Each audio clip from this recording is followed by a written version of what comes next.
بسم اللہ الرحمن الرحیم۔ السلام علیکم۔ رسول اللہ صلی اللہ علیہ وسلم ارشاد فرماتے ہیں، اللہ عز و جل کا فرمان عبرت نشان ہے، جس نے کوئی عمل کیا اور اس میں میرے ساتھ کسی کو شریک کیا تو اس کا سارا عمل اسی کے لیے ہے، جبکہ میں شریکوں سے بے نیاز ہوں۔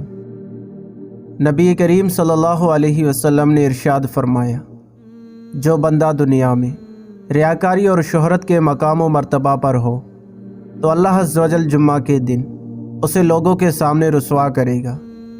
یہاں جمعہ سے مراد قیامت کا دن ہے، کیونکہ اسی دن سب سے بڑا مجموعہ ہوگا۔ رسول اللہ صلی اللہ علیہ وسلم کا فرمان عالی شان ہے، شرک خفی سے بچتے رہو، جو یہ ہے کہ بندہ لوگوں کی نگاہوں کی وجہ سے نماز کے رکوع و سجود کامل طریقے سے ادا کرے۔